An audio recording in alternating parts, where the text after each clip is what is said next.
ఏది లేకపోవడం దోషమేం కాదండి. ఆ లేకపోవడం వల్ల కొన్ని ప్రయోజనాలు ఉంటాయి. దాన్ని ఆనందంగా ఆస్వాదించడమే, అనుభవించడమే. ఎందుకని బాధపడాలి? పద్మనాభాయ నమః, దామోదరాయ నమః.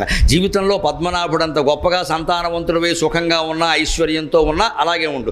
దామోదరగా దరిద్రత్వం పట్టినా, యజ్ఞోపవేతంతోనే మిగిలిన. నిజానికి యజ్ఞోపవేతం కంటే బ్రాహ్మణుడికి అలంకారం ఏదైనా ఉందా? అసలు వాడికి 100 కిరీటాలు పెట్టినా యజ్ఞోపవేతం లేకపోతే సాటి బ్రాహ్మణుడు గౌరవించరు. వేధవుడుగా లేదు, యజ్ఞోపవేతం లేదు, వాడికి ఏమిటి గౌరవం అంటారు.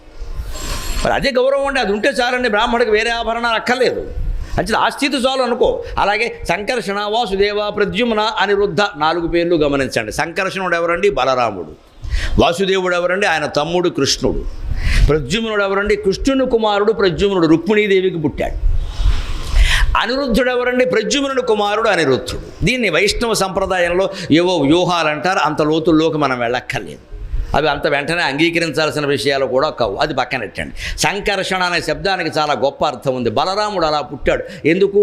7వ గర్భంలో, దేవకి గర్భంలో బలరాముడు పుడితే కంసుడికి తెలిస్తే వాడు చంపేస్తాడు కదా. అందుకని శ్రీ మహావిష్ణువు పుట్టడానికి ముందే 7వ గర్భంలో పుట్టిన వాడిని రోహిణి గర్భంలో ప్రవేశపెట్టమన్నారు.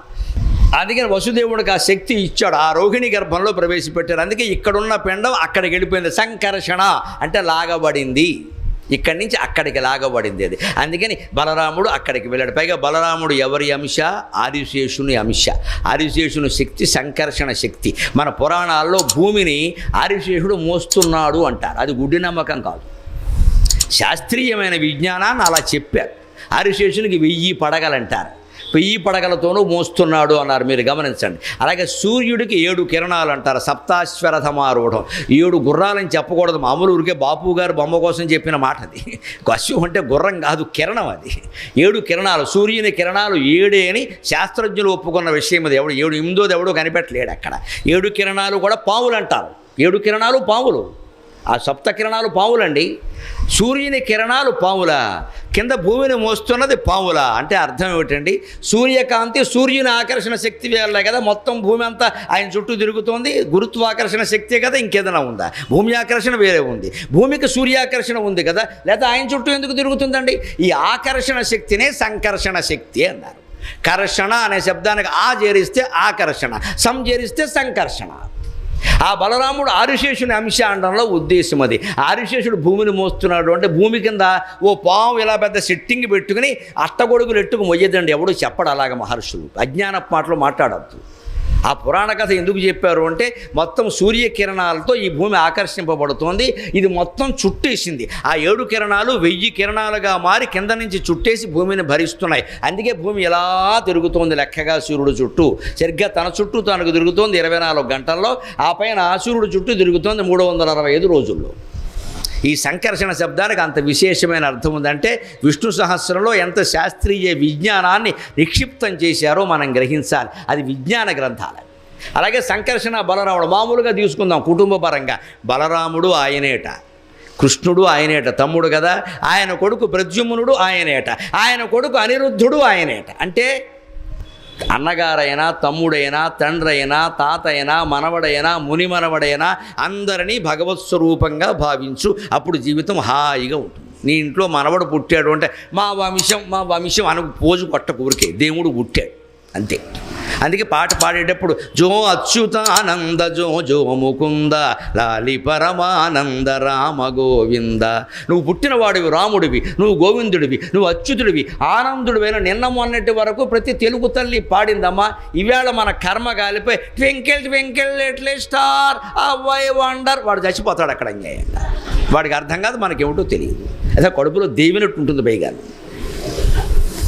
నువ్వు అచ్యుతుడివి, నువ్వు ఆనందుడివి, నువ్వు రాముడివి, నువ్వు గోవిందుడివి. నువ్వు పుట్టడం నేను అలా భావిస్తున్నా. రాముడు పుట్టినట్టుగా, గోవిందుడు పుట్టినట్టుగా, వెంకట్రావో పుల్లారావో పుట్టారని నేను అనుకోవడం లేదు అని ప్రతి తల్లి చెప్పింది అక్కడ. అలాగే నీ ఇంట్లో పుట్టిన శిశువుని పెద్దవాడైతే బలరాముడను, తమ్ముడైతే కృష్ణుడను, ఆయన కొడుకైతే ప్రద్యుమ్నుడను, ఆయన కొడుకైతే అనిరుద్ధుడను. ఇది ఈ 4 నామాలకి అర్థం. అంటే వంశపరంపర మొత్తం దైవమయంగా భావిస్తే ఇల్లు మొత్తం వైకుంఠం అయిందా లేదా? అత్తగారిని, కోడలు అత్తగారిని, అలాగే అన్నదమ్ములు, మనమంతా దైవస్వరూపులం. ఒకే ఆత్మ ఇన్ని రూపాలు ధరించింది. మనం ఇందులో దెబ్బలాడుకోవలసింది ఏం లేదు. ఈ శరీరాల గురించి ఏదో పని నలుగురు ద్వారా జరగాలి కాబట్టి నలుగురు 4 పనులు చేద్దాం అని సామరస్యంగా ఉంటే ప్రతి కుటుంబము వైకుంఠమే కదండి. అధోక్షజాయ నమః, పురుషోత్తమాయ నమః. పురుషోత్తముడు అంటే మానవులలో ఉత్తముడు, మగవాళ్ళలో ఉత్తముడు అనకూడదండి. సాహిత్యంలో, వేదంలో, శాస్త్రంలో, పురాణంలో, కావ్యాల్లో ఎక్కడ పురుష శబ్దం వచ్చినా మనిషి అని అర్థం, కానీ మగవాడని అర్థం కాదమ్మా. పురుష సూక్తం, పురుష ప్రయత్నం, ఉద్యోగం, పురుష రక్షణం, ఇవన్నీ మనిషికి అర్థం. ఆడవాళ్ళంతే, మగవాళ్ళంతే, అందరూ వస్తారు. అలాగే ఇక్కడ పురుషోత్తమ అంటే మానవులలో మనం ఉత్తములం కావాలంటే అధోక్షజ, అధ అక్షజ అంటే ఇంద్రియాలు. అక్షములంటే ఇంద్రియాలు. ఆ ఇంద్రియాలను నిగ్రహించుకోవాలి. అవి ఎప్పుడు కింద ఉండాలి, మనం పైన ఉండాలి. అజ్ఞానం కింద తొక్కి పెట్టాలి. అందుకే నటరాజస్వామిని మీరు గమనించండి. కాలి కింద శిశువు ఉంటాడు. శిశువుని తొక్కడం ఏంటండి? శివుడు. పైగా ఆ శిశువులా ఉండడో, వాడికి మీసాలు ఉంటాయి. మీరు గమనించండి, దక్షిణామూర్తిని గమనించండి. ఆయన కాలుతో తొక్కిపెట్టుంటాడు శిశువుని. బాలరాక్షసుడు ఏమిటి? బాల్యం అజ్ఞానానికి సంకేతం, రాక్షసత్వం తమో గుణానికి సంకేతం. నువ్వు అజ్ఞానాన్ని, తమో గుణాన్ని తొక్కిపెట్టకపోతే నీకు విలాసం అర్థం కాదు, జ్ఞానం రాదు. ఇది ఆ మూర్తి లక్షణం. మనం అది గ్రహించుకోవాలి. కానీ నటరాజస్వామి కింద వెండి బాలుని చేయించా, బంగారం బాలుని చేయించా, అట్ట బాలుని చేయించి నీకేమీ రాదు. ఇక్కడ అనవసరపు గొప్పలు చెప్పద్దు. ఇది పెద్ద విషయం కాదు. వినాయకుడికేమో వెండి ఎలక, బంగారపు ఎలక, ఇవన్నీ ఆయన అడగలేదు. వినాయకుడు వాహనం ఎలుక. ఎలుక పేరేమిటండి? ఎలక కాదు అది. దాని పేరు ఏమిటి? అనింద్యక, అనింద్యుడు. ఆ ఎలుక పేరు అనింద్యుడండి. అనింద్యక అంటే అర్థం ఏమిటి? ఎవ్వరి చేత ఎప్పుడు నిందింపబడనివాడు. కాబట్టే వినాయకుడికి వాహనం అయింది ఆ ఎలుక. మన జీవితం మొత్తం మీద ఎవ్వరూ నిందించవలసిన అవసరం లేకుండా స్వచ్ఛంగా, నీతిమంతంగా, శీలవంతంగా బతికితే భగవంతుణ్ణి భరించగలిగిన శక్తి వస్తుందమ్మా. అది వినాయక వాహనం లెక్క. అది మానేసి మనం ఎలక్క పసుపు పూసేసి, కుంకం పూసేసి, దాని నిండా ఏదో మెత్తేసి, దాని చుట్టూ ప్రదక్షిణం చేసేసి, ఆ ఎలకను పట్టుకుని పీకేసి, ఎందుకు వచ్చిన గొడవలు ఇవన్నీ? ఇంకా ఎలకను ముట్టుకుంటే పుణ్యం, తోక పట్టుకుంటే పుణ్యం, ఇట్నుంచి ముట్టుకోవాలి, అట్నుంచి ముట్టుకోవాలి, నువ్వు ఎట్నుంచి ముట్టుకున్నా ఒకటే. దానికి చికాకు తప్పితే ఏం లేదు అక్కడ. అనింద్యక దాని పేరు అది. నీ జీవితంలో అనింద్యుల్లో బతుకు నువ్వు ఎలకవుతావు, వినాయకుడికి వాహనం అవుతావు. భగవంతుడిని వహించే శక్తి మనకు ఉండాలంటే మన జీవితం స్వచ్ఛంగా ఉండాలండి, చిత్తశుద్ధి ఉండాలండి. వంకర ఆలోచనలు పట్టుకుని దేవుడు పూజ చేయొద్దండి. అప్పుడు ఎన్ని జన్మలు చేసినా ఒకటే అది. అందుకని అధోక్షజాయ నమః, పురుషోత్తమాయ నమః. నువ్వు మనుషులలో ఉత్తముడివి, అనింద్యుడివి కావాలంటే ఇంద్రియ నిగ్రహం ఉండవలసిందే. నారసింహాయ నమః, అచ్యుతాయ నమః.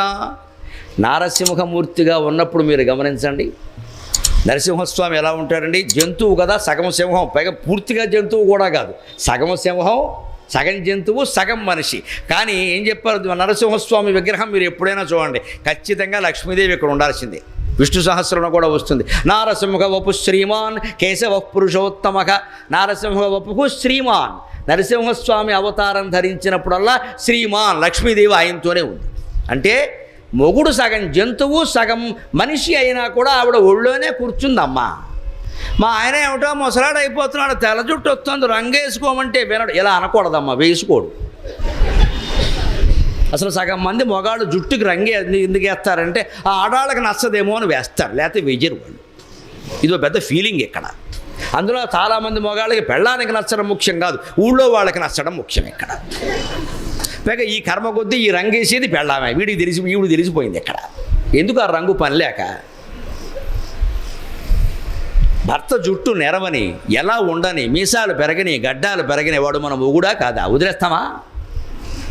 ఆయన మత్స్యావతారంలో ఉన్న, కూర్మావతారం తాబేలుగా ఉన్న, చేపగా ఉన్న, చివరికి వరాహ అవతారం, వరాహ లక్ష్మీ నృసింహస్వామి, పంది ఆకారం అండి. లక్ష్మీదేవి అక్కడే ఉందండి. ఆ దశలో కూడా ఆవిడ వదలలేదు. ఆయన నిత్యానపాయిని అంటారు లక్ష్మీదేవిని, ఎప్పుడు విడిచిపెట్టలేదు. ఆయన ఏ అవతారం ధరించని, నువ్వు పందివేషం వేసావు, నాకు నచ్చలేదు, సాటి పేరెంటాళ్ళ మధ్యలో ఇబ్బందిగా ఉంది, ఐ డోంట్ లైక్ అనలేదు లక్ష్మీదేవి. అలా అంటే మనం ఆవిడకి దండం పెట్టాల్సిన పనే లేదు అక్కడ.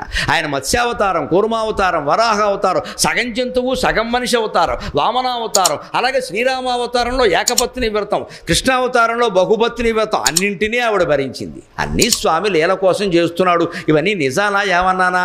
మా ఆయనే, వైకుంఠం వైకుంఠమే, మా విష్ణువే అని ఒకే ఒక నమ్మకం భర్త మీద ఉంచిందమ్మా. నారసింహ నమః, అచ్యుతాయ నమః. ఆయన చ్యుతి లేనివాడు కాబట్టి ఎన్ని వేషాలైనా వేస్తాడు. చ్యుతి అంటే నాశనము, తగ్గిపోవడం. అచ్యుతాయ నమః, చ్యుతి లేదు ఆయనకి. అసలు స్థితి నుంచి జారిపడ్డు, విష్ణు స్థితి నుంచి జారిపడ్డా ఆయన కాబట్టి వేషాలన్నీ నేనే వేస్తాడు. మన మనస్సులో అహంకారం ఉంటుంది, సాత్విక అహంకారం కూడా ఉంటుంది. మంచివాళ్ళమే కానీ నా అంత మంచివాళ్ళు లేరు అది ఉంటుంది. నా అంత మంచివాళ్ళు లేరు, నన్ను అందరూ మంచివాళ్ళు అంటూ ఉంటారు. ఇంత అహంకారం ఏది చెప్పడం అంటే ఎవరైనా ఒకళ్ళు అనకపోతే ఆవిడ కోపం వచ్చేస్తుంది వెంటనే. ఇంకా అలాగే బలిచక్రవర్తికి అహంకారం ఉంటే దాన్ని పోగొట్టడం కోసం వామనుడు ఏమయ్యాడు? త్రివిక్రముడయ్యాడు. ఆ త్రివిక్రముడై ఆయన అందించిన సారాంశం ఏమిటండి? వామనక త్రివిక్రమక. వామనుడు అంటే 3 అడుగులు నేడగడం కాదమ్మా, మనిషి కూడా 3 అడుగులే ఉన్నాడు, ఇంతెత్తే ఉన్నాడు. సరిగ్గా దాని ఉద్దేశం ఏమిటండి? ఆయనే చెబుతాడు స్పష్టంగా, ఒంటివాడ నాకు 2 అడుగుల మేర చాలు, సొమ్ము మేర వల్ల కొర్కెదీర బ్రహ్మకు కటి ముట్టెద దాన కుతుక సాంద్ర దానవేంద్ర. నేను ఒక్క చిన్న కుర్రాన్నయ్యా, నాకేదో ధరణీఖండం అంటావు, ఏనుగులు అంటావు, గుర్రాలు అంటావు, గాడిదలు అంటావు, నాకెందుకయ్యా అవన్నీ పని లేక 3 అడుగుల నేల ఇవయ్యా చాలన్నాడు. ఎందుకని? 3 అడుగుల నేల సరిగ్గా మీరు కొలిచి చూసుకోండి. మీ ఇంట్లో మీరు పూజకి కానీ, జపానికి కానీ, పారాయణకి కానీ, ధ్యానానికి కానీ కూర్చున్నప్పుడు సరిగ్గా మీ చుట్టూ ఉన్న నేల మీరు కొలిచి చూసుకోండి. 3 అడుగులే ఉంటుంది. 2 అడుగులు తక్కువ, 4 అడుగులు ఎక్కువ. ఆ 3 అడుగుల నేలలో మనం కూర్చుని సరిగ్గా స్తోత్రం చదివితే, సరిగ్గా పారాయణ చేస్తే, సరిగ్గా జపం చేస్తే, సరిగ్గా ధ్యానం చేస్తే గుహాయాం అంతర్గుహలో హృదయంలో ఉన్నటువంటి విష్ణుమూర్తి దర్శనం అవుతుంది, ఆత్మ సాక్షాత్కారం. అందుకు 3 అడుగుల నేల చాలు. అప్పుడు విశ్వమంతా మన దగ్గరే ఉంటుంది. విశ్వమూర్తిర్మహామూర్తిర్ దీప్తమూర్తిరమూర్తిమాన్ అనేకమూర్తిరవ్యక్త శతమూర్తి శతాననక. భగవంతుడు ఎక్కడో ఉన్నాడు అనుకుని క్షేత్రాలు తీర్థాలు తిరుగుతూ ఉంటామే. ఏదో ఓపుకుంటే తిరగచ్చు, కానీ తిరగలేని వాళ్ళు బాధపడక్కర్లేదు. ఎక్కడున్నాడో చాలా స్పష్టంగా వామన చరిత్రలో చెబుతాడు ఆయన. కోర్కెదీర బ్రహ్మకు కటి ముట్టెదా. నువ్వు నాకు 3 అడుగుల నేల ఇస్తే నేను అక్కడే కూర్చుని ధ్యానం చేసి సాధన చేసి బ్రహ్మ పిలక పట్టుకుంటా. బ్రహ్మ పిలకంటే ఏమిటి? బ్రహ్మదేవుడు ఎక్కడున్నాడు? 14 లోకాల్లో సత్యలోకం పైన ఉంటుంది. సత్యలోకంలో బ్రహ్మదేవుడు ఉంటాడు. ఈ మాట ఏమో పాతాళ లోకంలో జరిగింది. పాతాళ లోకానికి సత్యలోకానికి మధ్యలో 12 లోకాలు ఉన్నాయి. ఇది అది కలిపితే 14 లోకాలు. అంటే విష్ణుమూర్తి ఏం చెబుతున్నాడు? ఇక్కడ ఉన్న చోట నిలబడి అవసరమైతే బ్రహ్మదేవుడు పిలకని నేను పట్టుకోగలనయ్యా అన్నాడు. అంటే అర్థం ఏమిటి? మనం ఉన్న చోటే ఉండి ఇంట్లోనే కూర్చుని మన పూజా మందిరంలోనే కాస్త శుభ్రమైన చోట కూర్చుని ఎవరు ఇబ్బంది పెట్టకుండా ఈ యథవ సెల్ ఫోన్ అవతల బారేసి ఎవరిని కాసేపు రావద్దని చెప్పి ఒక రోజుకో పావు గంట అరగంట కేటాయించుకుని మన హృదయంలో ఉండే ఆత్మ మీద దృష్టి పెట్టాలండి. ఆలోచన ఆగిపోవాలి. ఆలోచన ఆగిపోతే భగవంతుడు దొరికినట్టే, అంతకంటే అదృష్టం లేదు. నాకే అది కాలేదు కాబట్టి నేను ఎక్కువ మాట్లాడలేను ఆ విషయం మీద. నేను చేస్తున్నది సాధనే. నేను తరచు ఏకాంతం ఎందుకు కోరుకుంటాడు అంటే ఈ సాధన కోసం. ఇంత తప్పించినందుకు, ఇంత చెప్పినందుకు, ఇన్ని పద్యాలు అలనేందుకైనా అమ్మవారు కరుణించి నాకు సాక్షాత్కరిస్తుందేమో ఏకాంతాన్ని కోరుకుంటా. అంతకుమించి ఎవరి మీద ద్వేషం నాకు లేదు. పాదాభివందనాలు పారితోషికాలు ఇస్తే నా సొమ్మేం పోయిందమ్మా, పట్టికెడతాను, పెళ్ళాం బిడ్డలకు ఇచ్చుకుంటాను, వాళ్ళు ఇంకా నన్ను ఎక్కువ గౌరవిస్తారు. కానీ ఎంతకాలం ఇది? ఎంతకాలం? మీకు అందరికీ చెబుతున్నది మేము అందుకోద్దా? మేము ఇలాగే ఉండిపోతామా చెప్పేవాళ్ళ కింద? మేము అందుకోకుండా మీకు చెప్పడమే తప్పే అసలు. అందుకని నేను ఇంట్లో కానీ ఎక్కడికి వచ్చినా కానీ ఏకాంతాన్ని ఎందుకు కోరుకుంటా? ఇంటికి ఎవరైనా వస్తానన్నా కూడా వద్దమ్మా, కేవల దర్శనం కోసం రావద్దు, ఏదైనా పని ఉంటే చెప్పంటాను. అబ్బే ఓసారి మిమ్మల్ని చూడాలని టీవీలో చూడమ్మా అని చెబుతాను. లేదు ఏదైనా సభలో ఇలా జరిగింది చూడండి, ఇంతకంటే చూసేదేముంది, మీద పడితే ఏమైనా చూస్తారా వచ్చి? అంటే ఆ కాంక్ష వదిలేయాలి మనం. ఇంక ఊరికి ఆ గౌరవాలు పెద్ద విషయాలు కదండి. మీరు 10 మంది మా ఇంటికి వచ్చిన దగ్గర నుంచి, మేము 10 మంది ఇళ్ళకెళ్ళే దగ్గర నుంచి మొత్తం సమయం అంతా పోయింది. మీరు ఆలోచించండి, దీనికే సరిపోయింది, ఇంకా ఎప్పటికీ దొరకదు. కానీ నాకు వామన చరిత్ర చదివినప్పుడు అలా గుర్తొచ్చినప్పుడు అలా బాధ ఏమిటంటే, మనం 100 సార్లు చెబుతున్నామో ఇప్పటికీ ఓ చోట 3 గంట సేపు కూర్చొని మనం చేయలేకపోతున్నాం. మనకి చెప్పే అర్హతుందా? సరిగ్గా శ్వేతాశ్వతరోపనిషత్తులో చెబుతారు, కఠోపనిషత్తులో చెబుతారు, భగవంతుడు ఎక్కడున్నాడు అంటే అంగుష్టమాత్ర పురుషక సదా జనానాం హృదయే సన్నివిష్టక. తం స్వాశరీరాత్ ప్రవృహేత్ ముంజాదివేశీకాం ధైర్యేణ అంటారు. అంగుష్టమాత్ర పురుషక బొటన వేలంత ఆకారంలో ఈ దేహంలో క్షేత్రజ్ఞుడు, కూటస్థుడు, సాక్షి, ఈశ్వరుడు అని దేవుడు ఉన్నాడు నీ హృదయంలో, మన హృదయంలో, అన్ని జీవుల హృదయాల్లో ఉన్నాడు. కప్పలు తేళ్ళు పట్టుకోలేవు, మనుషులు పట్టుకోగలరు. మానవ జన్మ గొప్పదంటే ఉద్దేశం అది. మనం సాధన చేస్తే దొరుకుతాడు, వాటికి దొరకడు, అవి ఇంకో జన్మ ఎత్తాల్సిందే. ఇప్పుడు సాధన విధానం తెలియదు, మనకు తెలుసు. కాబట్టి మనం దానికోసం సమయం కేటాయించాలి. సదా జనానాం హృదయే సన్నివిష్టక, అన్ని జీవుల హృదయాల్లోనూ ఉన్నాడు. త్వం స్వాశరీరాత్ ప్రవృహేత్, అతన్ని నీ సొంత శరీరం నుంచి వేరు చేయన్నాడు ఆత్మని. ప్రవృహేత్ అంటే వేరు చేయడం ఎలాగట? ముంజాది వేశీకాం ధైర్యేణ. బ్రాహ్మణులు మన ఇంటికి వచ్చినప్పుడు ఈ శుభకార్యాలను అశుభకార్యాలను కూడా సందర్భాల్లో దర్భగడ్డి వాడతారు. ఆ దర్భగడ్డిని వాళ్ళు ఏం చేస్తారంటే ఈయన తీసేస్తారు. అరిటాకులు కూడా చూడండి, ఒక్కోసారి కింద ఈయనే బాగా లావుగా ఉంటే తినడానికి అడ్డంగా ఉంటుంది, ఎత్తుగా అది. అందుకని ఇలా తీసి వెనకాల నుంచి ఈయన తీస్తారు. అరిటాకు ఈయన తీయడం తేలిక, ఎందుకంటే లావుగా ఉంటుంది. కానీ దర్భగడ్డి ఈయన తీయడం చాలా కష్టం. కానీ బ్రాహ్మణులు, పురోహితులు వాళ్ళకెంత అభ్యాసము అంటే ఇలా పట్టుకుని ఆ 2 రొబ్బలు ఇలా పట్టుకుని చక్కగా రొబ్బలు పాడవకుండా ఈయన తీసేస్తారండి. వాళ్ళకి ఆ అభ్యాసం. అలాగా వ్రతాలు పూజలు మొదలైన వాటిలో దర్భగడ్డిని పట్టుకుని 2 రెబ్బలు 2 రెమ్మలు అలాగే ఉంచి మధ్యలో ఈయన లాగినట్టుగా నీ మనస్సుని, బుద్ధిని, శరీరాన్ని, అంతఃకరణాన్ని, అహంకారాన్ని అన్నిటినీ అలా అట్టిపెట్టి ఆత్మ అనేదాన్ని లాగవయ్యా. నీకు దమ్ము ఉంటే, ధైర్యం ఉంటే ఆ ప్రయత్నం చేయవయ్యా, దేవుడు దొరుకుతాడని చెప్పి. అది మేము చెబితే వచ్చేది కాదు, మేమెవరమో చేసి మీ నెత్తి మీద చేయబట్టినంత మాత్రం రాదు, అది కూడా అజ్ఞానమే. మనం చేస్తేనే వస్తుంది అది, ఎవరి మటుకు వారికే అది. ఎవరికైనా చేయబట్టి ఒకవేళ మాకు శక్తి ఉండే మా బోటు గురువులు ఎవరో పోనీ స్వామీజీలు ఎవరైనా సరే ఆ తపశ్శక్తి ధారపోసారంటే వాడి దగ్గర ఉండదు, ఇంకా అనుమానం ఏం లేదు. అది శక్తి అంటే పవర్ ఈజ్ ట్రాన్స్ఫరబుల్. విద్యుత్ అమ్ముకోవట్లేదా, కొనుక్కోవట్లేదా? శక్తి ట్రాన్స్ఫరబుల్ అండి. నీకు ఇచ్చానంటే నాకు ఉండదమ్మా అది. నీకోసం ధారపోసేయమంటావా? నేను నాశనం అవ్వాలా? ఎలా ఇస్తాం? ఎందుకు ఇస్తారు? ఇవ్వకూడదు, అది ఇచ్చేది కదా. మీరు ఎవరి మటుకు వారు సాధన చేసుకోవలసింది. అందుకని ముంజాది వేషీకాం ధైర్యేణ, దాన్ని ఎలా చేయగలమంటే ధైర్యేణ అంటే ధీరత్వం. ధీరత్వం అంటే ఏదో వీరత్వం, పరాక్రమం కాదు. అక్కడ దేనికి చరించకుండా ఉండడం. ఎంత డబ్బు రాని, ఎన్ని రకాల ప్రలోభాలు ఎవరు పెట్టని, పదవులు, పీఠాలు, ఎన్ని రకాల ఆఫర్లు అంటారే, అవకాశాలు ఎన్ని రాని, చెల్లించకుండా నాకు అక్కర్లేదు.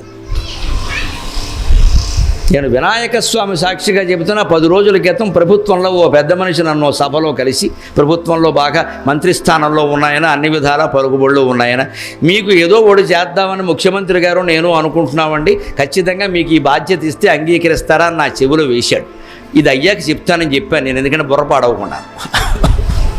అయిపోయిన తర్వాత చెప్పేశాను, నేను స్వేచ్ఛగా ఉండడం మీకు ఇష్టం లేదా అని చెప్పాను, మొహమాటం లేకుండా నిర్ద్వంద్వంగా తిరస్కరించాను. నాకేం మొహమాటం లేదు. ఏదో అప్పగిస్తారండి, ఏం చేస్తాం దానికి? అక్కడ పరిస్థితులు ఏం లేవు. వాళ్ళు సొమ్ము ఏం పోయింది, ఎన్నికలు కదా ఇస్తూ ఉంటారు. ఇలాగే మనం తీసుకున్నాం అనుకోండి, ఇక నేను స్వేచ్ఛగా ప్రవచనం చెప్పే అవకాశం లేదు. ఇక వారి గురించి చెప్పాలి ఇక్కడ. లేదా ఎక్కడికో పెడితే ఈ పని మానేసి వెళ్ళామంటారు. ఇప్పుడు నా ప్రయాణాలు, నా ఆరోగ్యం అంతా నా పద్ధతులు నేను నిర్ణయించుకుంటున్నా. ప్రభుత్వం తరఫున ఇచ్చిన ఏదైనా బాధ్యత పదవు అంగీకరించామనుకోండి, నేను నిర్ణయించుకుంటుండమో వారు నిర్ణయిస్తాను. నేను స్పష్టంగానే అమ్మవారి సాక్షిగా, అయ్యా మీకు నా ఎందు అభిమానం ఉంది, అలా ఉండనియండి, అది అలాగే ఉండనియండి. నేను ఇప్పుడు చేస్తున్నాను కదా, భాష కోసం చేసేది నేను చేసి ప్రతిరోజు టీవీలో 23:30 గంటల్లో కలుద్దాం, అంతవరకు తెలుగు మాట్లాడదాం అని చెబుతున్నా. మాట్లాడేవాడికి అది సరిపోదా? ఇంకా ఊరూరికి తెలుగు అని జెండా పట్టుకోవాలి. నేను పట్టుకుంటే అయిపోతుందా? నా పని పాడవడం తప్ప. దేవుడు పేరు మీద, భాష పేరు మీద నేను చెబుతూనే ఉన్నానండి, అది చాలండి. నా స్వేచ్ఛను పాడు చేయకండి. ఆ పెద్ద మనిషి నిజంగా ఎంత సహృదయుడంటే, నాకు తెలుసండి మీ ప్రవృత్తి, నిజంగా మీరు చెప్పింది నిజం, అది పాడవుతుంది. ఏదో మాకో తాపత్రయం అండి, మీకు ఏదైనా చెయ్యాలని. ఈ మధ్య ఆయన కూడా అంటే నాకేదో అనిపించింది చెప్పాను, ఏమనుకోకండి, నన్ను ఇలా ఉండనియండి అన్నాను. ఎంత స్వేచ్ఛగా, ఇంతమంది జనం నా మాట కోసం ఇక్కడికి వచ్చారమ్మా, అంతకంటే పెద్ద పదవి ఉంటుందా? ప్రతిరోజు నాకు ఈ జనసాంగత్యం ఉంది, ఇంతమంది వింటున్నారు చాలు. ఇంతకంటే గర్వించడానికి ఇది చాలు, ఆనందించడానికి ఇది చాలు, ఇంతకంటే ఏం అక్కర్లేదు. ఇదే ధైర్యేణ అంటే అర్థం నేను చేసే మీకు చెబుతున్నా. మనకు అవసరం లేనివి మనకు అవసరం లేదు. ఎంత ప్రలోభ పెట్టినా, ఏం చేయని, ఏ రకంగా అనని మనకు అవసరం లేదు. మనకు ఉన్న డబ్బు చాలు, ఉన్న బంగారం చాలు, ఉన్న పొలం చాలు, అసలు ఉన్న శరీరం చాలు, ఇంకేం అక్కర్లేదు. ఈ ధైర్యం ఉంటే అలా ఒంటరిగా కూర్చొని జపమో తపమో ధ్యానమో చేస్తే ఎప్పటికైనా ఆత్మసాక్షాత్కారం అయితే ఈ ప్రవచనానికి విన్నదానికి చెప్పిన దానికి అది సార్థకత్వం. కానీ ఇంకేవో పదవులు పీఠాలు ఇంక దేనికి ఇవన్నీ ఇక్కడ. ఇది త్రివిక్రమ వామన అంటే 3 అడుగుల నేల చాలు అన్నాడు ఆయన. మీరు జపం చేసినా తపం చేసిన 3 అడుగులు చాలు అనండి. త్రివిక్రమాయ నమః వామనాయ నమః ఋషికేశాయ నమః శ్రీధరాయ నమః ఋషికేశాయ నమః. ఆ 2 జంట నామాలు. ఎందుకని శ్రీధర అంటే లక్ష్మీదేవిని ధరించిన వాడు, కోటీశ్వరుడు. ధరించాడంటే బాగా ఎనప్పటినంటే డబ్బు ఉంది, బ్యాంకులో కూడా ఉంది బ్రహ్మాండంగా, స్విస్ బ్యాంకులో కూడా ఉంది. అప్పుడు ఎలా ఉండాలి మనిషి? ఋషికేశాయ నమః. ఋషిక అంటే ఇంద్రియాలు, ఈశ అంటే ప్రభు. ఇంద్రియాలను అదుపులో పెట్టుకోవాలి డబ్బు ఉన్న వాళ్ళందరూ ఖచ్చితంగా. లేకపోతే ఆ డబ్బు దుర్వినియోగం అయిపోతుంది. బాగా డబ్బు ఉంది కదా అని పిల్లలకి రకరకాల స్వేచ్ఛ ఇచ్చేసి క్రెడిట్ కార్డులు ఇచ్చేసి అందులో 3 లక్షలు 4 లక్షలు బ్యాలెన్స్ పెడుతున్నారు. వాడు చెడిపోవడానికి అది సరిపోదా అండి? యవ్వనం ధన సంపత్తి ప్రభుత్వం అవివేకత ఏకైకమప్యనర్థాయ కిముయత్ర చతుష్టయం అంటాడు సుభాషితాల్లో. మనిషి చెడిపోవడానికి 4 ఉన్నాయి. 4 ఏ ఒక్కటి ఉన్నా చాలుట, 4 అక్కర్లేదుట. యవ్వనం, మనిషి చెడిపోవడానికి యవ్వనం చాలన్నాడు. పొగరెక్కిపోతూ ఉంటాడు పైలపచ్చీసు. ధన సంపత్తికి డబ్బు చాలు ఒక్కటే అన్నాడు. ప్రభుత్వం, ఇంట్లో అధికారం, బయట అధికారం, 4 ఫ్రెండ్స్ కూడా ఉండడం, జై జై అంటూ ఉండడం, ఇంకేం అక్కర్లా, అది కూడా చాలు. ఆ పైన అవివేకం ఉంటే ఇక చెప్పక్కర్లేదు అన్నాడు. ఈ 4 ఏ ఒక్కటి ఉన్నా చాలు చెడిపోవడానికి. 4 ఉంటే చెప్పేది ఏముంది అన్నారు. చాలామంది ధనవంతుల పిల్లలకి 4 ఉన్నాయి, అందుకని బాగుపడడం చాలా కష్టం. డబ్బు ఉంది, తండ్రి ఇచ్చాడు, అధికారం కూడా ఇచ్చాడు, ఈయన ఏం చెప్పడానికి వెళ్ళేది, వాడు వినడు. అవివేకం సరే డబ్బు ఉన్న వాళ్ళకి పుట్టుకతో వచ్చేస్తుంది, అహంకారం వచ్చేస్తుంది. యవ్వనం సరే వచ్చేసింది, గేదెకి వచ్చింది, దున్నపోతకు వచ్చింది, మనకు రాదేమిటి? యవ్వనం రావడానికి విశేషం ఏముందండి? వస్తుంది. కానీ 4 కలిసి మనిషిని జరగొడుతున్నా లేదా? అందుకే డబ్బు ఉన్నప్పుడే ఆపదలందు ధైర్య గుణము అంచిత సంపదలందు తాల్మియున్. డబ్బు ఉన్నప్పుడే మనం కాస్త కిందికి దిగి ఉండాలి. నాలుక మేరకూడదు, కాలు మీద కాలు వెయ్యకూడదు. పెద్దవాళ్ళందరినీ పూర్వం ఊళ్ళో ఎలా గౌరవించామో అలాగే గౌరవించాలి. నీకేమిట్రా పెద్ద కోటీశ్వరుడు అంటే, ఏదో తల్లిదండ్రులు దయండి, మీ ఆశీర్వచనం అండి, నేను బాగుపడాలని అనండి, అంతే, డబ్బు సమస్య వద్దండి అనే చెప్పాలి. అంతేగాని మేసం మెలేసామంటే అయిపోయినట్టే లెక్క. అందుకే హృషికేశాయ నమః శ్రీధరాయ నమః హృషికేశాయ నమః. నువ్వు శ్రీధరుడు అయినప్పుడు హృషికేశుడిలో ఉండు, గర్వించకు. పద్మనాభాయ నమః దామోదరాయ నమః. పద్మనాభుడు అంటే పద్మం, విష్ణుమూర్తి యొక్క నాభియందు పద్మం వస్తుంది. సరిగ్గా దాని ఉద్దేశం అండి ఈ సృష్టి క్రమం అంతా అందులో చెప్పారు. ఆయన నాభి, ఆ నాభి నుంచి తామరతూడు కదా నాభి నాళం, ఆ నాళం చివర పద్మం, పద్మంలో బ్రహ్మ. తొలి శిశువు బ్రహ్మ అంటే అంతే కదా. తల్లి కడుపులో శిశువు ఎలా పుడుతున్నాడండి, ఎలా బయటకు వస్తున్నాడో ఆలోచించండి. తల్లి కూడా మొట్టమొదట ఆ శిశువు, ఆ వీర్యకణం పడినప్పుడు శిశువు రూపొందడం ఉంటుంది. ఈ బొడ్డుకుండే తాడు దగ్గరే వస్తుందమ్మా, అది నాభి దగ్గరే ఏర్పడుతుంది. చిన్న తామర తూళ్ళలాగే ఉంటుంది ఆవిడ దగ్గర, ఇలా కొసలాగా. అది కొంచెం క్రమంగా ఆ వీర్య బిందువు పడగానే శిశువు అలాగా కలనై పిదనై ఇచేలనై అని భాగవతంలో పోతన గారు చెబుతాడు. అలా నెమ్మదిగా ఇలాగా జలగా ఉండి గడ్డకట్టి నెమ్మదిగా ఒక పిండంలా తయారవుతుందండి. అది కాస్త తయారవడం ఎక్కడ? నాభికి సంబంధించిన నాళంలోనే తయారవుతుంది. ఆ నరం అనమాట. అది కాస్త ఉబ్బుతుంది. అదే గర్భం వచ్చింది, గర్భిణీ అయిందంట. అది క్రమంగా పెరుగుతుంది సరిగ్గా. ఆ నాభీనాళం సరిగ్గా బొడ్డు తాడు తెలుగులో. ఆ బొడ్డు తాడుగా ఉన్నదాన్ని పెరుగుతున్న కొద్దీ శిశువు లోపల ప్రవేశించాక ఉమ్మ నీరు చేరుతుంది. ఆ ఉమ్మ నీటిలోనే శిశువు ఉంటాడు. అందుకే గర్భం ధరించిన వాళ్ళని మన తెలుగులో ఏమంటారు? నీళ్లు వసుకుంది అంటారు. పొరపాటు మాట. నీళ్లు పాలు పోసుకోరు, మనకి తెలియక వాడుతున్నాం. నీరు మోసుకుంది అనాలమ్మా. నీరు మోసుకుంది, నీరు పోసుకోలేదు. నీరు మోసింది మాట అది. నాచన సోమన ఉత్తర హరివంశంలో వాడతాడు. నీరు మోసుకుని ఏ నీరజాతి క్షణ అంటాడు. నేను కావ్యంలో 10 ఏళ్ల క్రితం చదివి ఆశ్చర్యపోయా, ఇదే మాట మన వాళ్ళందరూ పొరపాటు వాడుతున్నారా అని. నీరు మోసుకొని, ఏమిటి నీరు మోసుకోవడం? ఉమ్మ నీరు మోసుకుంది ఆవిడ. శిశువు కడుపులో పడగానే ఉమ్మ నీరు వస్తుంది. ఎందుకంటే బిడ్డ పిండం ఎంత ఉంటుందండి, ఆ పిండం నీటిలో తేలుతూ ఉండాలి. సరిగ్గా మీరు గమనించండి. ఆ నీటిలో తేలే పిండం జీవుడు, ఆ పాల సముద్రంలో తేలేటువంటి బ్రహ్మాండం పరమేశ్వరుడు శ్రీ మహావిష్ణువు. ఆయన చుట్టూ పాలసముద్రం అంటే అర్థం. ఆ పాలసముద్రమే తల్లి కడుపులో ఉమ్మనీరు. మన జీవుడుగా మనం జీవుడైతే ఆయన దేవుడు. మనకేమో చిన్న ఉమ్మనీరు గొట్టం చాలు, ఒక లీటర్ నీళ్లు చాలు. ఆయనకి సముద్రం కావాలి. ఎందుకంటే ఈ జీవుడు ఆ దేవుడు. ఇది వ్యష్టి, అది సమష్టి, కొలతలో తేడా. అందుకని శిశువు ఎలా పుడతాడు అనే విషయాన్నే మనకి విష్ణుమూర్తి యొక్క పడుకున్న క్రమం, ఆ గర్భ పద్మనాభం ఈ పద్ధతిలో చెప్పారు. ఇలా ఉంటుంది అబ్బాయి అని చెప్పేసి. అందుకే తల్లి కడుపులో బొడ్డుతాడు ఏర్పడుతుంది. ఆ తాడు నాడం అది కాస్త గట్టి పడుతుంది, పొడుగు అవుతూ ఉంటుంది, లావు అవుతూ ఉంటుంది. అది లావు అవ్వడం వల్ల ఇప్పుడు పొట్ట ఎక్కువ కనపడుతుంది, లేకపోతే ఎందుకు కనపడుతుంది? అక్కడ ఉమ్మనీటిలో శిశువు తేలుతూ ఉంటాడు. క్రమంగా 2వ నెల, 3వ నెల, 4వ నెల దాకానే చెవులు, కాళ్ళు, ముక్కులు అన్నీ ఏర్పడిన కొద్దీ ఇంకా లావు అవుతున్న కొద్దీ ఇవిడ కాస్త 9వ నెలకి భారంగా ఇక మొత్తం 2 మనుషులు అన్నట్టుగా ఉంటుంది ఆవిడ. అందుకే గర్భిణిని సంస్కృతంలో దౌహృది అంటారండి. ఎంత గొప్ప భాషో సంస్కృతం. దౌహృది, 2 హృదయాలు ఉన్నాయమ్మా నీ దగ్గర, జాగ్రత్తగా ఉండాలి. నీ ఒక్క హృదయం కాదు, 2 హృదయాలు ఉన్నాయి. దౌహృది. అందుకని అలా ఉన్నటువంటి శిశువు సరిగ్గా గమనించడం, సరిగ్గా ఆ నాభినాళమే బాగా ఉబ్బుతుంది, బొడ్డుతాడు. చివరికి శిశువు బయటకు వస్తున్నాడు.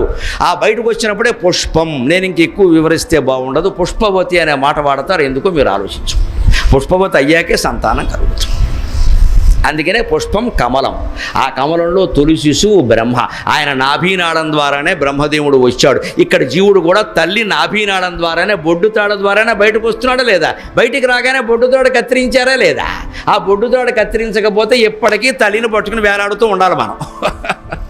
ఆవిడ శరీరంలో భాగం మనం.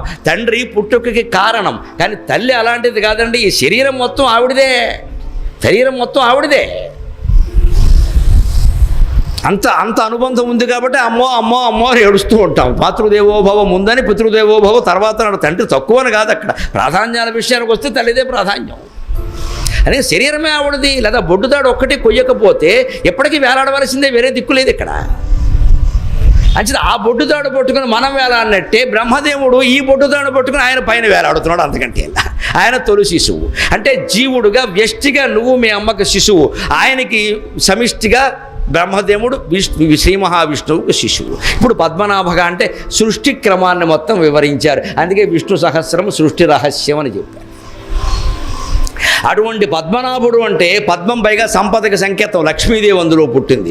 ఐశ్వర్యవంతుడు, సంతానం ఉన్నవాడు, ప్రజాపతి అయినవాడు. ఆయనే ఒక్కోసారి దామోదరుడు అవుతాడు. దామోదరుడు అనే మాట మామూలుగా అన్ని చోట్ల ఉండదు, కానీ బ్రాహ్మణ వర్గాల్లో ఉంటుంది. వైదికం పురోహితుల వర్గాల్లో వాడో దరిద్ర దామోదరుడు అంట. అంటే బ్రాహ్మణుల లెక్కలో ఏమిటంటే దామం అంటే యజ్ఞోపవేతం. వాడికి పిల్లని ఇచ్చారని ఏమిస్తారో దామం తప్పితే ఏం లేదు. అంటే యజ్ఞోపవేతం తప్పితే వాడికి ఏం లేదు. ఇక్కడ చెంటు పొలం లేదు, గజం స్థలం లేదు, పిల్లని అవడెత్తాడు. అందుకని వాడో దరిద్ర దామోదరుడు, ఈ తాడు తప్పితే ఏమీ లేదంట. అది దామోదరుడు. నువ్వు పద్మనాభుళ్ళ, ప్రజాపతిలా పరమ ఐశ్వర్యంతో ఉన్నా సరే, అలాగే యజ్ఞోపవేతంతో మిగిలినా సరే ఒకే రకమైన యోగస్థితిలో ఉండు. అంటే మనకు ఐశ్వర్యం ఉండని లేకపోని, పిల్లలు ఉండని లేకపోని. పద్మనాభుడు సృష్టి మొత్తానికి అధిపతి అండి. దామోదరుడు అంటే తానే దరిద్రుడయ్యాడు, పిల్లలున్నా పోషించలేడు. అందుకని పిల్లలు లేని వాళ్ళు ఎవరు దయచేసి బాధపడకండి. దేవతల వరకు పిల్లలు లేరు. పిల్లలు లేని వాళ్ళు దేవతలతో సమానం, సంతోషించండి.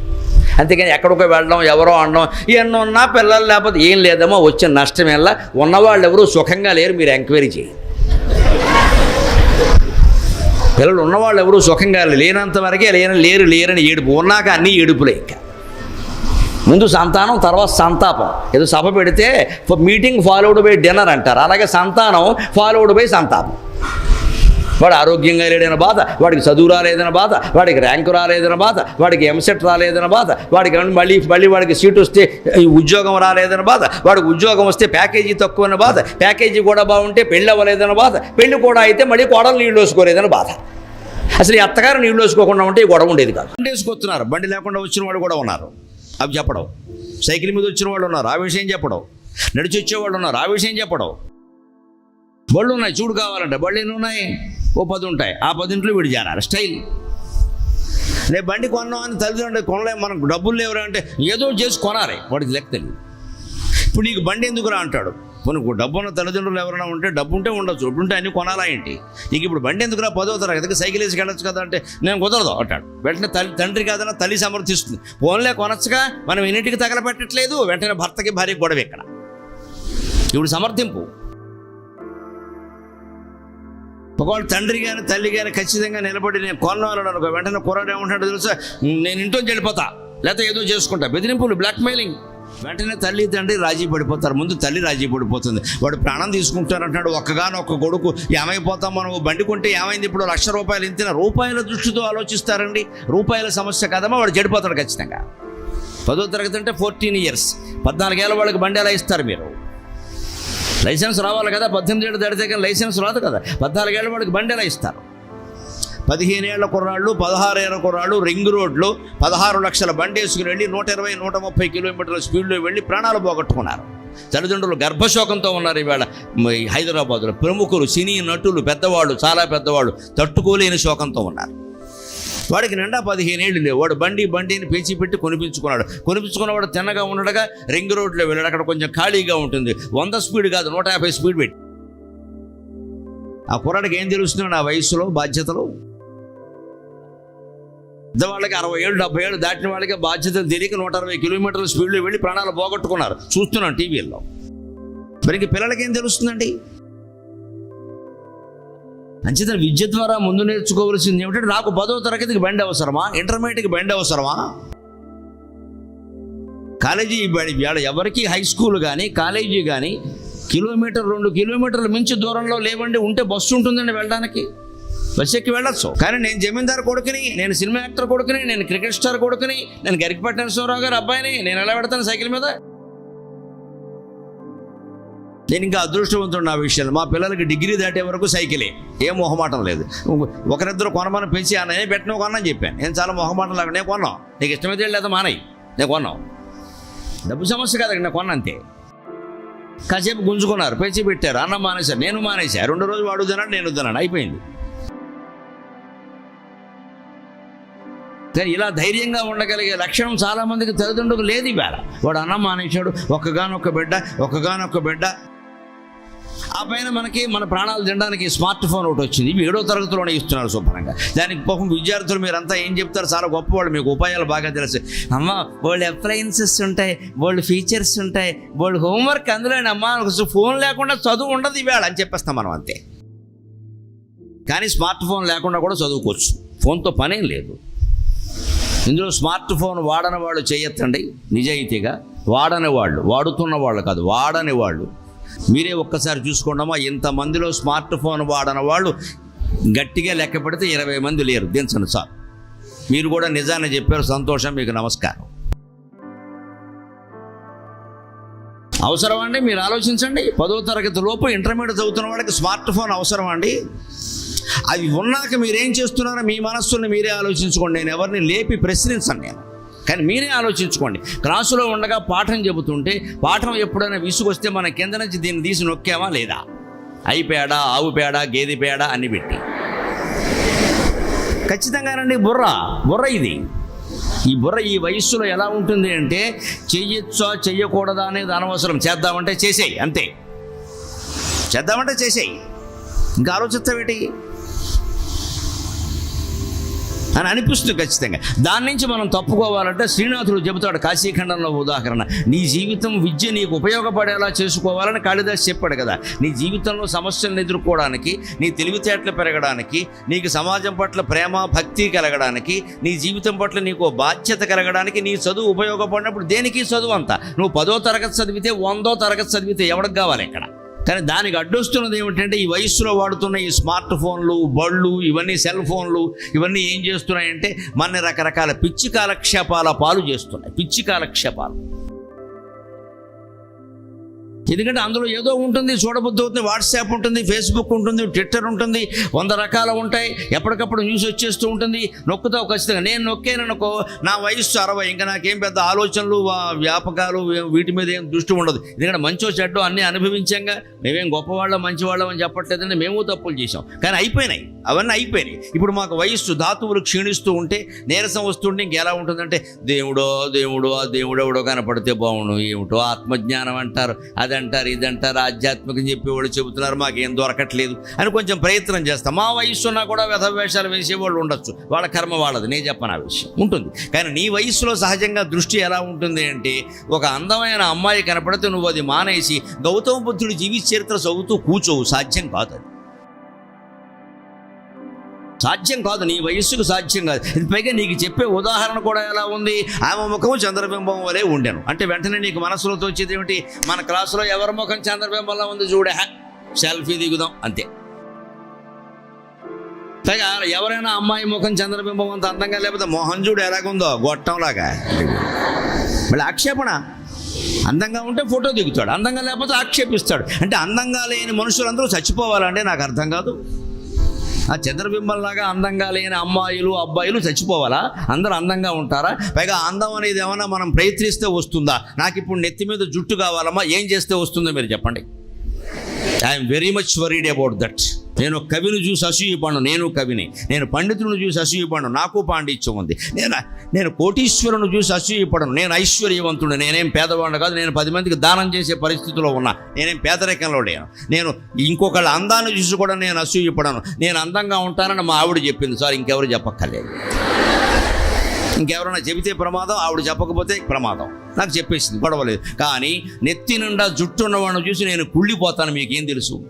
నాకు లేదు, జుట్టు లేదు, బట్టతల అయిపోయింది, 10 ఏళ్ల క్రితం పోయింది, ఉంటే బాగుండు అనుకుంటానండి. ఎవడికి లేని దాని గురించి వాడు ఏడుస్తాడండి. మీకేం తెలుసు? నాకు ఉంది బాధ.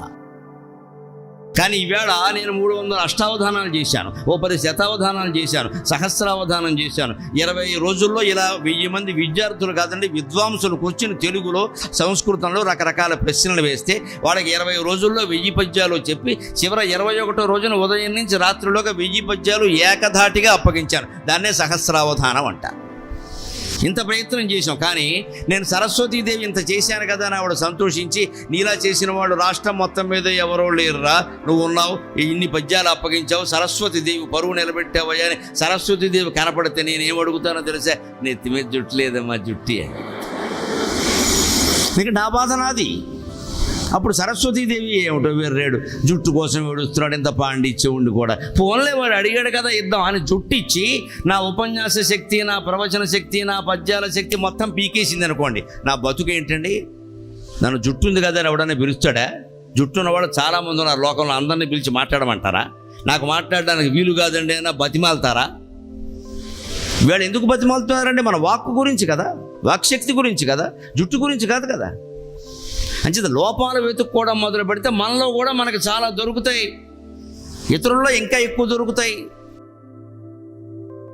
ఈ ఆలోచన మానేయాలంటే ముందు ఆ స్మార్ట్ ఫోన్ వాడకాన్ని మానేయాలి, లేదా తీసి పారేయాలి, తగ్గించాలి. కనీసం చదువుకునే కుర్రాడికి స్మార్ట్ ఫోన్ దేనికండి? అందులోకి వెళ్ళిన తర్వాత రకరకాల ఇలా టచ్ ఫోన్, టచ్ నొక్కో 3 లోకాలు వచ్చేసాయి అక్కడికి, మొత్తం ఇక్కడ అమెరికా కూడా వచ్చేసింది అని చూపించే. ఈ అన్నావు, ఇంకోటికి చూపించావు. నువ్వు ఊరుకోవు కదా, పక్కవాడికి చూపిస్తావు, వాడిని చెడగొట్టావు. నువ్వు చెడిపోవడం కదా, వాడిని చెడగొట్టావు. కాస్త క్లాసు నుంచి బయటకు వదిలిపెట్టారు, ఇంకంతే. 1కి లేదు, 2కి లేదు, లఘుశంక లేదు, ఏమీ లేదు. మళ్ళీ చూసుకో, మళ్ళీ జేబులోంచిది, మళ్ళీ నొక్కో. భాగవతంలో ప్రహ్లాదుడు ఓ పద్యం చెబుతాడు. శ్రీ మహావిష్ణువు భక్తి చాలా గొప్పదని, కమలక్షునర్చించు కరములు శ్రీనాథు వర్ణించు జిక్వ సురరక్షకుని చూచు చూడ్కులు శేషసాయికి నొక్కు శరము. భగవద్భక్తి ఎంత గొప్పదంటే శ్రీ మహావిష్ణువుని అర్చించే చేతులు, ఆయన గురించి మాట్లాడే నాలుకే నాలుక, ఆయన దర్శించే కళ్ళే కళ్ళు, ఆయనకి నమస్కారం చేసే శిరస్సు అని చెబుతాడు. ఇవాళ అలా లేదండి పరిస్థితి. కంప్యూటర్ స్పృశించు కరములు సెల్ ఫోనులో వాగు జెక్వ. కంప్యూటర్ స్పృశించు కరములు సెల్ ఫోనులో వాగు జెక్వ. వాట్సాప్ చూచడి వాల్గంటి వెంటనే లైక్ కొట్టు వేలు. వాట్సాప్ చూచడి వాల్గంటి వెంటనే లైక్ కొట్టు వేలు. ట్విట్టరులో పెట్టి తిట్టు. ట్విట్టరులో పెట్టి తిట్టు. ఫేస్బుక్ అయిపోవు ఫేస్బుక్. ట్విట్టరులో పెట్టి తిట్టు. ఫేస్బుక్ అయిపోవు ఫేసు. వీడియో చాటింగు విద్యార్థి. స్మార్ట్ ఫోన్ చెప్పడి చదువు. వీడియో చాటింగు విద్యార్థి. స్మార్ట్ ఫోన్ చెప్పడి చదువు. 6 సెమ్ములున్నవాడెపో ఆధునికుడు, 6 ఫోన్లున్నవాడెపో ఆధునికుడు, అప్పు లెగగొట్టువాడెపో గొప్పవాడు. 6 ఫోన్లున్నవాడెపో ఆధునికుడు, అప్పు లెగగొట్టువాడెపో గొప్పవాడు. ఇవి ఎరుంగని వాడెపో చవటయనగా నాగరికమన సర్వము నాశమగుటే.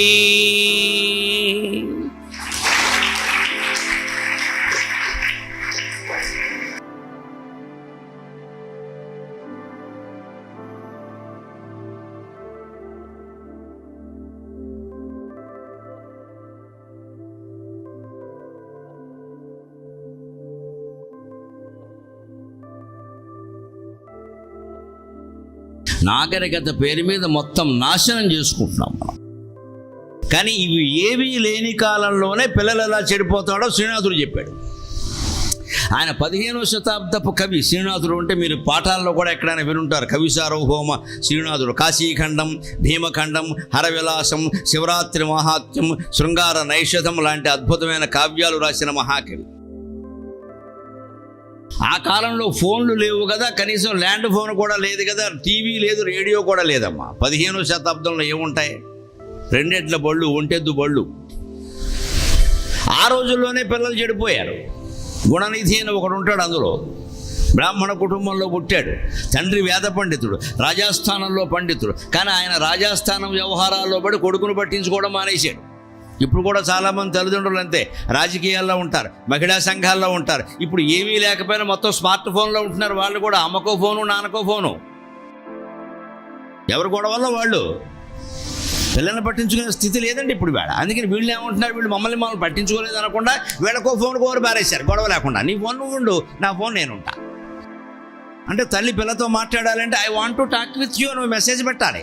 ఆర్ యూ ఫ్రీ అంటుంది. ఎదురుగా పిలిచి మాట్లాడడానికి I'm busy mummy, why are you can't you put a message అంతే. అంటే మెసేజ్ పెట్టి అనుమతి తీసుకుని మాట్లాడాలి. ఇలా ఉన్నాయి మానవ సంబంధాలు. మా కాలంలోనే ఇలా ఉంటే రేపు మీకు పెళ్ళిళ్ళై పిల్లలు కాక మీ పిల్లలతో మీకు ఎలా ఉంటాయో ఆలోచించండి. ఈ భయంకరమైన శిక్ష అప్పుడు పడితే అప్పుడు అర్థం అవుతుంది. ఇదేం సమాజం, ఇదేం మానవత్వం, ఇదేం కుటుంబం. తల్లి పిల్లలు మాట్లాడుకోరు, తండ్రి కొడుకు మాట్లాడుకోరు. ఏమిటిది? ఈ ఫోన్లు పట్టు కూర్చోవడం అంటే ఎక్కడ పడితే అక్కడ, ఏం జరుగుతుందో లేకుండా. ఇవేవీ లేని రోజుల్లోనే పిల్లలు ఈ వయస్సులో సరిగ్గా మీరు 10వ తరగతి ఇంటర్మీడియట్ అంటే ఇక్కడ 14 ఏళ్ల నుంచి 16 ఏళ్ల వయస్సు లోపు ఉంటారు అంతే కదండి సుమారుగా. అంతకు మించి ఉండే అవకాశాలు లేవు. 14 నుంచి 16 పోనీ 17 మహా అయితే. ఈ వయస్సు ఎలాంటిదంటే మనం జాగ్రత్తగా ఉండాల్సిన వయస్సు ఇది. అవినయ నిధానమగుని నవయౌవన శైశవమున నడిమి వయస్సునన్ కవిసిన వ్యసనోద్రేకంబు అవగాఢము దీని మానుమయ్య కుమార అని గుణనిధికి తల్లి ఉపదేశం చేస్తుంది. వాడు పండితుల ఇంట్లో పుట్టి చదువుకోకుండా పేకాట ఆడి, ఆ పేకాట కోసం అప్పులు చేసి బాకీలు పడి దానికి డబ్బు లేక ఇంట్లో వస్తువులు పట్టుకెళ్ళి తాకట్టు పెట్టేస్తాడు. చివరికి చెంబులు గ్లాసులు కూడా. మరి ఏం లేవు ఇంట్లో, ఏం చేస్తాం అని పెట్టేశాడు. ఈ తల్లి ఏం చేసింది, పిల్లాడి మీద ప్రేమతోటి భర్తకి చెప్పకుండా దాచిపెట్టింది. అవన్నీ కొట్టేస్తాడని, ఆయన కోపిష్టి కొట్టేస్తాడేమో అని చెప్పేసి ఉంటే బాగుండే. చెప్పలేదు, దాచిపెట్టింది. ఆ దాచిపెట్టి ఒకరోజు కొడుకును కూర్చోబెట్టి ఆవిడ ఉపదేశం చేస్తూ, నాయన చెడిపోతున్నావురా, దెబ్బతింటావు, మీ నాన్నకి చెబితే నన్ను కూడా శిక్షిస్తారా, ఇద్దరిని ఇంట్లోంచి గెంటేస్తారా, నువ్వు నీ కొడుకును పాడు చేసావంటారా, నన్ను పుత్ర ప్రేమతో చెబుతున్నాను నాయన, కాస్త నా మాట విను అంటే, ఏమిటమ్మా వినేది అన్నాడు. అప్పుడు చెబుతోంది ఆ తల్లి, అవినయ నిధానమగుని నవయౌవన శైశవమున నడి మీ వయస్సునని. మీ వయస్సు గమనించండి, 10వ తరగతే కదా, అంటే 14 కదండి వయస్సు. 14 కంప్లీటెడ్. వయస్సు ఎప్పుడు ఎలా చెప్పాలి అంటే, నడుస్తున్న వయస్సు చెప్పకూడదండి, కంప్లీట్ అయిన వయస్సు చెప్పాలి. నీకు ఎంత వయస్సు అంటే 14, 10వ తరగతి వాళ్ళు చెప్పాల్సింది అంతే. ఇంటర్మీడియట్ వాళ్ళు 15, ఫస్ట్ ఇయర్ వాళ్ళు, సెకండ్ ఇయర్ వాళ్ళు 16, అంటే 16 కంప్లీటెడ్, 15 కంప్లీటెడ్. నా వయస్సు ఎంత అంటే 60 కంప్లీటెడ్. మన సెప్టెంబర్ 10వ తారీఖుతో నా కంప్లీట్ అయింది అంతే చెప్పాలి. 61 నడుస్తుంది అంటే ఎవరికి ఇది ఎంతకాలం నడుస్తుంది, ఇంకో నెలలో పుట్టినరోజు రావచ్చు, అది సమస్య కాదు. ఎప్పుడు వయస్సు పూర్తయిన సంవత్సరాల్లో చెప్పాలి. మీకు పరీక్షల్లో ఎక్కడైనా మీ వయస్సు ఎంతో పేర్కొనండి అంటే 14 సంవత్సరాల 3 నెలలు 6 నెలలు అని చెప్పకూడదు. 14 అంటే చాలు, అంతే, కంప్లీట్ అయింది చెప్పు. రేపు నీ పుట్టినరోజు అన్నా కూడా ఇవాళ నీ వయస్సు 14, రేపటి నుంచి 15, అది వేరే విషయం. రేపు పుట్టినరోజు అయినా సరే దగ్గరికి వచ్చింది కదా అని చెప్పకూడదు, ఇవాళ 14 అంతే. రేపు పుట్టినరోజు వచ్చింది కదా, రేపటి నుంచి 15. సరిగ్గా ఈ టీనేజ్ 14 కదండి, అంతకుముందే 13, 12 కూడా కాదు, 13, 14, 15, 16, 17, 18, 19 అని టీన్లే.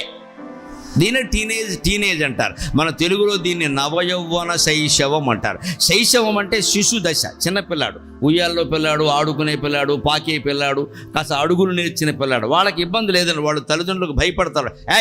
అనగానే అప్పటికే లాగు తడిసిపోయి ఉంటుంది వాడికి. వింటాడు. కానీ మీ వయస్సు ఎలాంటిది అంటే 14 ఏళ్ళు వయసు వచ్చిన తర్వాత అదుపులో పెట్టడం చాలా కష్టం. అందుకే నిర్వాహకులు మీతోనే సభ పెట్టారు, మళ్ళీ తల్లిదండ్రులతో పెట్టలేదు. నేను వాళ్ళకి ఏం చెప్పినా ఉపయోగం లేదు. ఈ వయసులో 14 నుంచి 17 వరకు అదుపులో పెట్టచ్చు పెట్టకూడదు అనే కంగారులో ఉంటుంది పరిస్థితి. కొన్ని వింటారు, కొన్ని వినరు. అడోలసెంట్ ఏజ్ అంటారు ఇంగ్లీష్లో కూడా దీన్ని. తెలుగులో దీన్ని నవయౌవన శైశవం అన్నాడు. అంటే శిశువు అంటే శిశువు కాదు, యువకుడు అంటే యువకుడు కాదు, ఏది కాదు, రెండు కాదు. మీరు యువకులు అంటే కాదండి, 20 ఏళ్ళు దాటితేనే యువకులమ్మా. 16 ఏళ్ళకి 17 ఏళ్ళకి యువకులు అనడానికి వీళ్ళే. 20 ఏళ్ళు దాటితేనే యువకులు, 20 ఏళ్ల లోపు. అలాగని చిన్నపిల్లలు అనడానికి వీల్లేదండి. మీకు 14-15 ఏళ్ళు దాటాయి, చిన్నపిల్లలు ఎలా అవుతారు? ఏదో ప్రాథమిక పాఠశాలలో ఉంటే చిన్నపిల్లలు. మీరు చిన్నపిల్లలు కాదు, యువకులు కాదు. ఈ మధ్య వయస్సుని ఏమంటారు అంటే నవయౌవన శైశవమున నడిమి వయస్సునన్. అది శ్రీనాథుడు యొక్క ప్రయోగం. దీన్ని నవయౌవన శైశవం అంటే బాల్యం వదలలేదు, యవ్వనం ఇంకా రాలేదు, అది విషయం అన్నమాట. బాల్యం వదలలేదు, యవ్వనం ఇంకా రాలేదు. మనం 9వ తరగతి పూర్తి చేసామండి, 10వ తరగతి క్లాసులు ఇంకా మొదలవ్వలేదు, మీరు వెళ్ళలేదు. ఇంటి దగ్గర వేసవకాలం సెలవులకు ఉన్నారు. మీరు ఏం చదువుతున్నారంటే ఏం చెప్తారు? మనం 9 అని చెప్పమండి, చాలా తెలివైన వాళ్ళం. 10th అంటాం, ఒకటి ముందే చెప్తాం. 9th చదివి. ఇందాక వయసుకి ఏం చెప్పాను నిబంధన, ఏది పూర్తయిందో అది కదా. అంటే నువ్వు 9 పూర్తయ్యాక వేసవకాలం సెలవుల్లో ఏం చదివావంటే 9th చెప్పాలి, 10th చెప్పకూడదు. కానీ మనకి సరదా, ఒకటి ముందు చెప్పుకోవడం సరదా. అందుకని 10th, వీలైతే ఇంటర్మీడియట్ కూడా అంటాం. తర్వాత చదువుతాం కదా అంటాం. తర్వాత చదువుతావా? సహజంగా అలా అంటామండి ఖచ్చితంగా.